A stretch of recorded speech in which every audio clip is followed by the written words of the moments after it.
trabaho guys. Yan na po ta sa ato ang daily routine. Ay. Mo ni ako ang adlaw-adlaw jud nga trabaho guys. Kanang mag-arrange og taga. Mo nang dili jud ko kaayo maglakaw-lakaw guys kay mabidjaan ma dyan kining among panginabuhi. Mo ni among panginabuhi guys, daan pa sa pag-upaming minyo. Hantod karon nga nangapon ako guys. Mo dyan na amo ang trabaho adlaw-adlaw.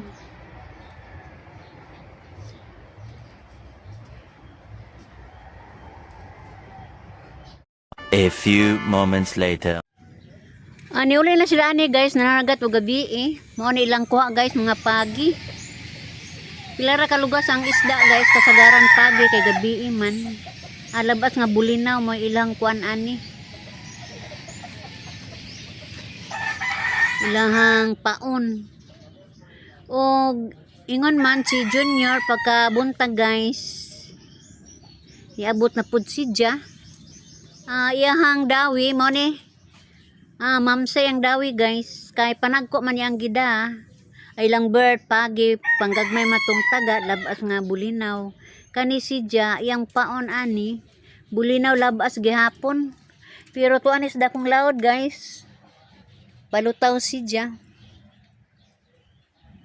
Mo ni kasagaring isda jud sa palutaw guys sa mga dagkong taga para pang mamsa. Mo lagi way mamsa wa po dyan mo. Swerte lang men taon kay daw na entaw sa kabuok nakaulis puhunan.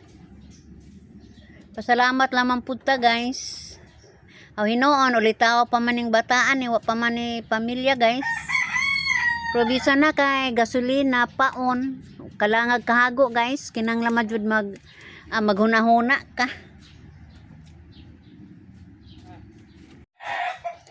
Sa akong pagi guys kagabi miambit si Ma'am Flor og Ma'am Imi og 4 kilo guys mo tong dali-dali og hatod.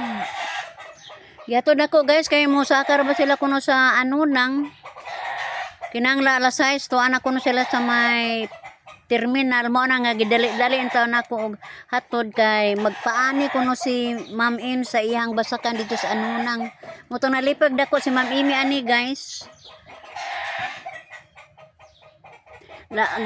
Lami ang tayuban guys sa pag-adto laman kay doon na lagi ko adlaw-adlaw nga trabahoon mag-arrange og taga mo nang gipugan na laman ako akong kaugalingon guys pag uban-uban nila sa bukid kay kinahanglan jud mag-atiman tiaw duhang kahon ang ako ang husayon guys kay di naman po ni kalaod lagi ning mga panagata og di jud nimo sila gahinan og panahon.